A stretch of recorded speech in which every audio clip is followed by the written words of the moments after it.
ማቴዎስ ወንጌል ምዕራፍ 8 ከተራራም በወረደ ጊዜ ብዙ ሕዝብ ተከተሉት። እነሆ ለምጻም ቀርቦ ጌታ ሆይ ብትወድስ ልታነጻኝ ትችላለህ እያለ ሰገደለት። እጁንም ዘርግቶ ዳሰሰውና እወዳለሁ ንጻ አለው። ወዲያውም ለምጹ ነጻ። እስቲ አሜን በሉ። በዚህ ደግሞ በኤንአይቪው ትርጉም በጣም ደስ ይላል። ኢየሱስ ጌታ ነው። ዛሬ ተፈቅዷል የሚለውን ከዚህ ነው የወሰድኩት። ከተራራ በወረደ ጊዜ ብዙ ሕዝብ ተከተለው። እነሆ አንድ ለምጻም ወደ ኢየሱስ ቀረበና ከፊቱ ተንበርክኮ እየሰገደለት ጌታ ሆይ ብትፈቅድስ ልታነጻኝ ትችላለህ አለው። ኢየሱስም እጁን ዘርግቶ ዳሰሰውና ፍቃዴ ነው ንጻ አለው። ሰውየውም ወዲያው ከለምጹ ነጻ። አሜን አሜን። እስቲ ተፈቅዷል በሉ። በጣም የሚገርም የእግዚአብሔር ቃል ነው።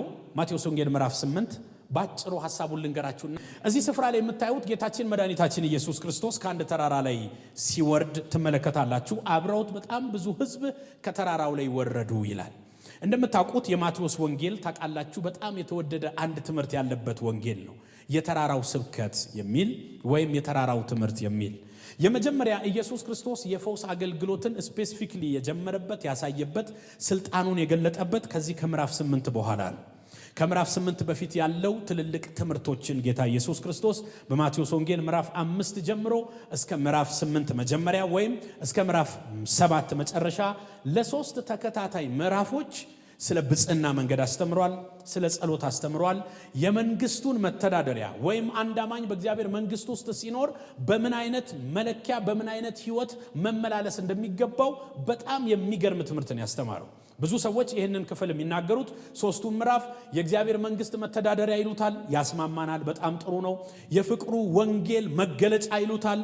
ወይም የአንድ አማኝ ጤነኛ አማኝ የህይወት ምልልስ ምን ሊሆን እንደሚገባው ኢየሱስ የተናገረበት ነው። ብታጠኑት ትጠቀሙበታላችሁ። ስለ ጸሎት ተናግሯል። ስለ ህብረት ተናግሯል። ስለ ይቅርታ ተናግሯል። ስለ ብጽዕና መንገድ ተናግሯል። የእግዚአብሔር መንግስት ስለ መፈለክ ስለ መናፈቅ ተናግሯል። ያልተናገረው ያላስተማረው የለም። የሚገርማችሁ አንድ ጊዜ እስቲ በመናባችሁ ወደዚህ ተራራ እንድትሄዱ ፈልጋለሁ። እዚህ ተራራ ላይ እናንተ ብትገኙ ምን ይሰማችሁ ይሆን?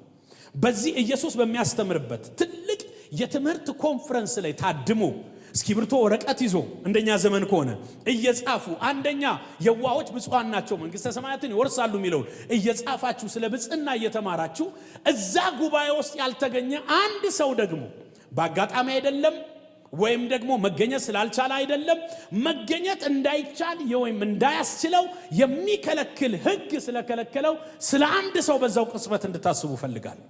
እየተባረካችሁ ያንን በረከት ግን ብዙ ሰው ካላገኘው አንዳንድ ጊዜ ጥሩ ምግብ እየበላችሁ እከሌን ነግሯለሁ እዚህ ሆቴል መጥቶ መብላት አለበት ብላችሁ አታውቁም? የእግዚአብሔር ማዕድ እየተካፈሉ የተራራውን ትምህርት እየተካፈሉ መካፈል ያልቻለ ግን አንድ ሰው ነበረ። ከዚህ በረከት መታደም ያልቻለ አንድ ሰው ነበረ።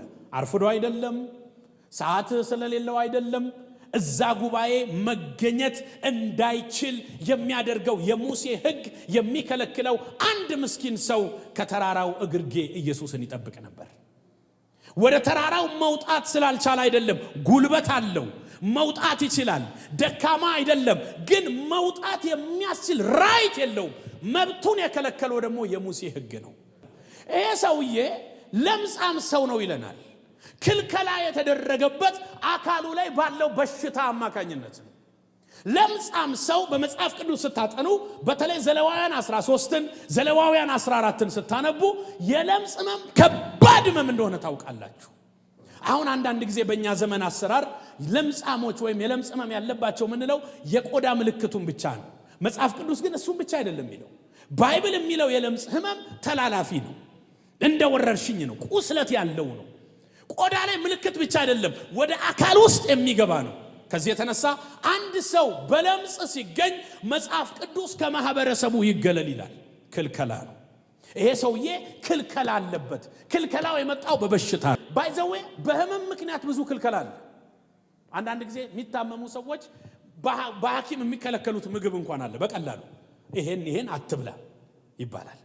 አንዳንድ በሽታ ራችሁ ላይ ክልከላ ያመጣል። እንደዚህ እንዳትተኛ፣ እንደዚህ እንዳትቀመጥ በሽታው ነው። ራሱ አትሞስፌር ይፈጥርልሃል። ቀጥሎ እንዲህ እንዳትሯራጥ በሽታው ክልከላ ያመጣል። እዚህ ሰውዬ ላይ ያለው በሽታ ለምጽ ይባላል። ለምጹ ያመጣበት ክልከላ ምንድነው? ወደ ጉባኤ እንዳትገባ፣ ሰው እንዳትጨብጥ፣ ከሰው ጋር እኩል ቁጭ እንዳትል። ለምን? ላይ ያለው ደዌ የሚጋባ ነው። እግዚአብሔር ለምጻሞች ወደ ጉባኤ እንዳይገቡ ብሏል በብሉይ ኪዳን። እሱ ብቻ አይደለም ከሰው እንዳይጨባበጡ፣ እሱ ብቻ አይደለም የሚያውጁት አዋጅ ራሳቸውን በራሳቸው ላይ የሚያውጁት አዋጅ አለ። እሱን አዋጅ እስቲ እንየው። በጣም ይገርማቸዋል። ቁጥር 45 ላይ ዘሌዋውያን ምዕራፍ 13 የለምጽ ደዌ ያለበት ሰው ልብሱ የተቀደደ ይሁን፣ ልብ ብላችሁ ስሙኝ፣ ራሱም የተገለጠ ይሁን። ልብስ ድብና አድርጎ መልበስ አይገባውም፣ አይጠበቅበትም። ገላጣ መሆን አለበት። ራሱም የተገለጠ ይሁን፣ ከንፈሩንም ይሸፍን። እርኩስ ነኝ ይበል። ደዌ ባለበት ዘመን ሁሉ እርኩስ ሆኖ ይኖራልና እርሱ እርኩስ ነው፣ ብቻውን ይቀመጣል፣ መኖሪያ ከሰፈር ውጭ ይሆናልና። እግዚአብሔር ይህን መንፈስ ይመተዋል። ይሄ ሰውዬ ገና ከሩቅ ስታዩት ደርሳችሁ እንዳትነኩት፣ ስትነኩት እናንተም ስለምትረክሱ ምን እያለ ይሄዳል? እርኩስ ነኝ፣ እንዳትጠጉኝ፣ እርኩስ ነኝ።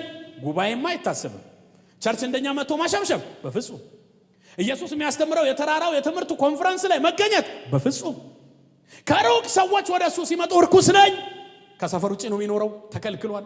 ማህበረሰብ ውስጥ አይገባም፣ ተከልክሏል። ለምን? በሽታው ክልከላን አምጥቶበታል። ይሄ ሰው ነው ኢየሱስን ከተራራው ግርጌ የሚጠብቀው። አንድ የምስራች ልነግራችሁ ነው። መውጣት የከለከለውን በሽታ ኢየሱስ ከላዩ ላይ ሊሰብር ከተራራው ወረደለት። አንዳንድ ጊዜ ጀግንነት ብቻ አይደለም፣ አንዳንዴ ጸሎት ብቻ አይደለም፣ ምን ደክምበት ታይም አለ። የሆነ ነገር መጥቶ ያዝለፈልፈናል። መውጣት ወደ ተራራው ባንችል ከተራራው ወርዶ ግን ኢየሱስ ይደርስሰናል። ኢየሱስ ከተራራው ወረደ፣ እግርጌ ላይ ይጠብቀዋል። አንድ ምስኪን ሰው የሙሴ ሕግ የከለከለው ጥያቄ ውስጡ አለ። ኢየሱስ ይችላል አይችልም የሱ ጥያቄ አይደለም፣ እንደሚችል እርግጠኛ ነው። የሰውየው ጥያቄ ምንድነው? ይፈቅዳል? እንድፈወስ ይፈቅዳል? ድብን እንድባረክ ይፈቅዳል? አዎ። አረ ኢየሱስ ጌታ ነው። ከፍ ብዬ እንድወጣ ይፈቅዳል? አረ ምቀኛ አባት አይደለም ያለ? አዎ ይፈቅዳል። እንድትባረክ ይፈቅዳል? አዎ ይፈቅዳል። ኢየሱስ ከተራራው ሲወርድ ብዙ ሕዝብ አብሮት ወረደ ይላል። ይሄ ሰው በመጀመሪያ ወድቆ ሰገደለት። አዲሱ ትርጉም ለኢየሱስ አምልኮ ከሰጠ በኋላ በጥያቄ ውስጥ ቢሆንም በህመም ውስጥ ቢሆንም የሚገባውን ክብር ጌታዬ ኢየሱስ ብሎ ሰጠው። ልክ ግን አንድ ጥያቄ ወደ ኢየሱስ አመጣ። ጌታ ሆይ ብትወድ እኮ ብትፈቅድ እኮ ልትፈውሰኝ ትችላለህ። አቅም እንዳለ አውቃለሁ። ይፈውሳል ሲባል ሰምቻለሁ። ያድናል መሲሁ ነው ሲባል ሰምቻለሁ። ከአቅም ጋር አይደለም ጥያቄ። ለኔ ግን ዛሬ ጊዜው ነው። ትፈቅዳለህ? የጊዜ ጥያቄና የፍቃድ ጥያቄ ነው ይዤ መጣሁት። እንደምችል አምናለሁ። ብዙዎቻችን የእግዚአብሔር ችሎታ ጥያቄያችን አይደለም። ግን ጌታ ይፈቅድ ይሆን? ከፍ እንድል፣ እንድባረክ፣ እንድወጣ፣ ለሰዎች እንድተርፍ። ዛሬ መልሴ እንደዚህ ነው። ይፈቅዳል። ኢየሱስ ይፈቅድልኛል በለው። ያ ተንዘላዝሎ ያለ ጉዳይ እንዲቋጭ ይፈቅዳል ጌታ? አዎ ፈቃዴ ነው ብሏል ጌታ። አልቋጭ ያለው ተዝረክርኮ አመት እያስቆጠረ ያለ ጉዳይ ያላችሁ ኢየሱስ እንዲቋጭ ፈቃዴ ነው ይላል ጌታ። መጽሐፍ ሲጸልዩ እንደዚህ ብሏል ብሏል ኢየሱስ፣ ፈቃድ በሰማይ እንደሆነች እንደዚሁ በምድር ትሁን። እግዚአብሔር የሚያንቀሳቀሰው አቅም መኖሩ ብቻ አይደለም። ባይዘው ታውቃላችሁ፣ እግዚአብሔር ስለሚችል ሁሌም አይሰራም። እግዚአብሔር ስለፈቀደ ነው የሚሰራው። አሜን አትሉ? ስለዚህ ዛሬ በዚህ ሰዓት ለአንድ ሰው የእግዚአብሔር ፈቃድ ነው። ፈቃዴ ነው እያለ ነው። ልትነግድ ፈቃዴ ነው እያለ ነው። ልትሰራ ፈቃዴ ነው እያለ ነው። አሜን አሜን አሜን። ወጥተህ ልትሄድ ለብዙዎች ተስፋ ልትሆን እግዚአብሔር ይፈቅዳል። የሚገርም ነው። ቶሎ ቶሎ ልናገር። ብትወድስ ልታነጻኝ ትችላለህን? ብትፈቅድስ ልታነጻኝ ትችላለህን? ጌታ ኢየሱስ ክርስቶስ አዎ ወይም አይ ማለት ነበረበት። ሁለቱንም አላለም። የመጀመሪያ እጁን የዘረጋው። አሜን አሜን አሜን። ልብ ብላችሁ ስሙ። እዚህ ስፍራ ላይ ዘሌዋውያን ምዕራፍ 13 ላይ እርኩስ ነኝ እያለ የሚዞረው ሰውዬ ምናልባት ወደ ሐኪም ሄድና ወደ ዶክተር ወደ ካህን ሄድና 7 ቀን ካህኑ ያዝለታል። ሚድን ከሆነ ማንም ይፈውሰው የለም። ምናልባት እግዚአብሔር ራርቶለት ከተፈወሰ 7 ቀን በር ይዘጋበታል።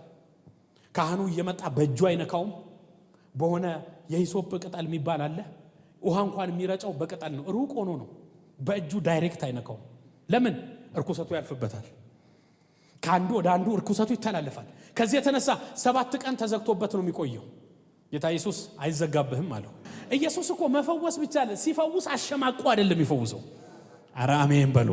የሙሴ ሕግ እኮ ምናልባት ኢቭን አይፈውስም ለምጽን ኢንኬዝ እግዚአብሔር ራርቶለት ለምጻሙ ተፈውሶ ከተገኘ ፈውሱን የሚቀበሉት አንኳሰውት ነው፣ ከሰው ለይተውት ነው፣ በር ተዘግቶበት ነው።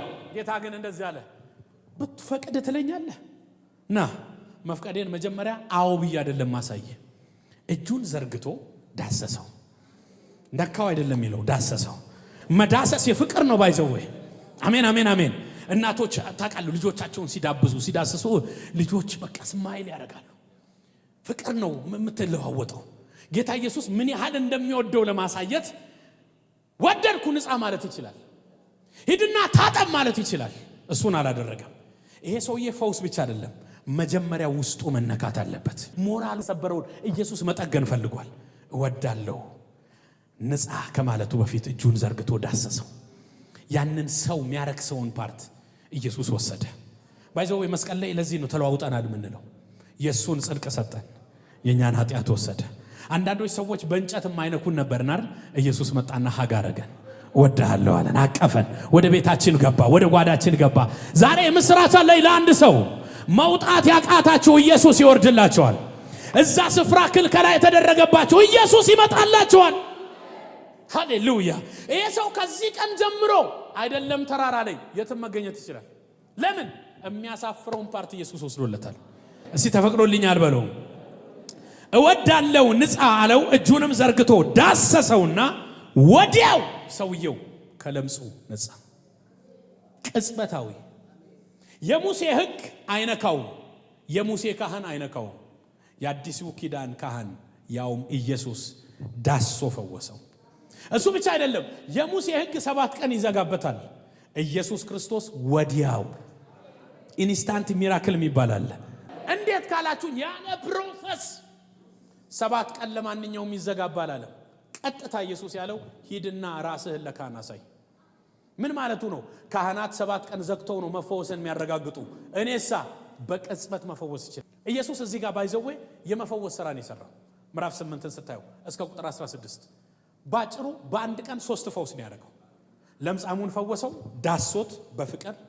ቀጥሎስ የመቶ አለቃውን ዝቅ ብላችሁ ቅፍርናሆም ገባ ኢየሱስ ይላል። ይሄን ሰውዬ ከፈወሰ በኋላ ቁጥር 5 ላይ ወደ ቅፍርናሆም ሲገባ መቶ አለቃ መጣ። የምወደው ባሪያ እግሩ ሽባ ሆኖ በቤት ተቀምጧል፣ ናና ፈውስልኛል። ልብ ብላችሁ ስሙ። ኢየሱስ እሺ መጥቼ ፈውሰዋለሁ አለ። ምናልባት ገብቶ እጅ ሊጭን አስቧል ኢየሱስ። መጥቼ እጅን ሳልጭን አልቀርም እመጣለሁ ሲል ሰውየው እንደዚህ አለ። ኖ ሮማዊ ነው፣ አሕዛብ ነው፣ የመቶ አለቃ ነው። ወዲያው አንድ ነገር ወደሱ መጣ። እኔ መቶ አለቃ ነኝ፣ ከኔ በላይ ሰዎች አሉ ሻለቆች፣ ከኔ በታች ደግሞ 50 አለቆች አሉ። አንዱ ና ስለው በኔ ስልጣን ማንቀሳቀስ ይችላል። ሂድ ስለው ይሄዳል፣ ና ስለው ይመጣል። አሁን ግን ልጁ ላይ ያለው ሂድ ስለው የሚሄድ አይደለም፣ ከኔ ስልጣን በላይ ነው። ገብቶሃል? እስከ ዛሬ ሂድ ሲል ነበረ። አሁን ሰውየው ላይ ያለው ሂድ ማለት አልቻለም። አንተ ግን ትችላለህ አለው ኢየሱስ። እኔ መቶ አለቃ ነኝ፣ ያውም ሮማዊ፣ ስለ ኦርደር አውቃለሁ፣ መታደር ቤት ነኝ ያለሁት። ዋን ኮማንድመንት፣ አንድ ትእዛዝ ታሪክ እንደሚቀይር አውቃለሁ። አሁን ግን ልጁ ላይ ያለው ሂድ ብለው መሄድ አይደለም፣ ከኔ ስልጣን ውጭ ነው። አንተ ግን ትችላለህ፣ ቃል ብቻ ተናገር። ከቤቴ ጣሪያ በታች እንድትገባ ራሴን ንጹህ አድርጌ አልቆጠርኩም። ቃል ብቻ ተናገር፣ ብላቴናዬ ይፈወሳል። ኢየሱስ ይሄንንም አይቶ አይ አልወድም አላለም። ሰውየውን እምነቱን አየውና አንተ ሰው ሃሌሉያ። ይሄ አባት ወይም ይሄ አሰሪ ለባሪያው አምኖ ነው የመጣው። ባሪያው ይመን አይመን አይታወቅም። ለምጻሙ አምኗል። የዚህ ሕፃን ወይም የዚህ ባሪያ አሰሪ አምኗል። ሰውየው ይመን አይመን አይታወቅም። አንዳንድ ጊዜ እግዚአብሔር ከኛ እምነት በላይ እንደሚሰራ ማሳየት ይፈልጋል። ኢንኬስ ካላመናችሁ እግዚአብሔር መስራት ከፈለገ የናንተን አለማመን አልፎ እንደሚሰራ ታምናላችሁ? እኔ ይሄንን አምናለሁ። አለበለዚያ በእኔ እምነት ልክ ብቻማ ካደረኩት ሰፋውት አምላክ አይደለም። እግዚአብሔር በእኔ ልክ ብቻ የሚበር ነው። አምላክ ማለት ከሰው ክልል በላይ፣ ከሰው አቅም በላይ፣ ከሰው ገደብ በላይ የሚሰራ አምላክ ነው። ለዚህ ነው እኮ ከምንለምነው ደሞስ ከምናስበው ሁሉ በላይ አብልጦ ያደርጋል ይላል። ባይዘው ያመነው ብቻ መጥቶብን ቢሆን አንዳንዶች እዚህ ባልቆምን የምሬን እኮ ነው። እግዚአብሔር የወደደውን ይሆነልን። ለዚህ ነው እግዚአብሔር አቅም ስላለው ብቻ አይሰራም፣ ፍቃድ ስላለው ነው የሚሰራው። ከኔ ቤት ጣራ በታች ልትገባ አይገባኝም፣ ነገር ግን ቃል ተናገር፣ ብላቴና ይፈወሳል። እንደዚህ አይነት እምነት ኢየሱስ በመኖሩ ተደነቀ። በቃ ብላቴናው ተፈወሰ። ወርድ ነው ያወጣው። ጌታም ቃሉም አንድ ናቸው። አይገርማችሁ? ይወዳል። ሶስተኛ ፈውስ ልንገራችሁ። ቁጥር 14 ላይ ወደ ጴጥሮስ አማት ቤት ገባ። አንዳንዶቹ ልመጣ ነው ስል ከለከሉት፣ ቃል ላከ። አንዳንዱ ከተራራ ሲወርድ ተገናኘው። አንዳንዱን ደግሞ በአድራሻው ቤቷ ድረስ ገብቶ ሴትዮዋን። የጴጥሮስ አማት በከባድ ንዳድ ታማ ነበር ይላል። ምናልባት ወባ ይሆናል ይላሉ አንዳንዶቹ። ትኩሳት አለው፣ ያንቀጠቅጣታል። ገብቷል? ወጥ ሲሸታት ሁሉ ያጥወለውላታል። ወደኛ እናምጣው። ወባ ታማችሁ የምታውቁ በሰላም ወጣችሁ ሰላም ሁኑ ብላችሁ ያላችሁ ትመለሳላችሁ። ከባድ ነው፣ ቫይብሬሽኑ ከባድ ነው። እቺ ሴትዮ ምናልባት ሼክ እያደረገች ነው። ኃይለኛ ፊበር አለ፣ ራስ ምታት አለ፣ እያስለፈለፋት ነው። ጌታ ኢየሱስ ክርስቶስ ሴትዮዋ ትመን አልተነገረም። ጴጥሮስ ጸልይላት ይበል ምንም አልታወቀም። ገብቶ ብቻ እጅ ጫነባት። አሜን አሜን አሜን። ለዚህ እኮ ነው አንዳንዴ የኛን ፍቃድ ይጠቀማል። ባትፈቅድም ሊያነሳ ከወደደ ሊፈውስ ከወደደ የሆነ ደረጃ ላይ ሊያመጣ ከፈለገ አንተ አመንክ አላመንክ ጸለይክ ካልጸለይክ ያንተ ጉዳይ ነው። አልፎ ጌታ ይሰራል። እዚህ ቦታ ላይ ኢየሱስን የጠየቀ የለም። መቶ አለቃው ጠይቆት ነው። ለምጻሙ ፕሊስ ብሎት ነው። እዚህ ሴትዮ ጋር ግን አድራሻዋ ድረስ ሄደ። ጓዳዋ ገባና እጇን ዳሰሳት ይላል። አሜን አሜን። ወዲያው ንዳዱ ምን አላት? ለቀቃት።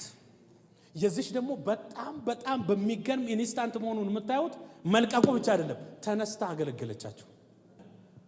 እያንቀጠቀጣት የነበረው ኖርማል ሆነች። ተነስታ አገለገለቻቸው። 16ቱም ቁጥር ስለ ፈውስ ነው የሚያወራው። ፈውሱ በኢየሱስ ፍቃድ ላይ የተመሰረተ ነው።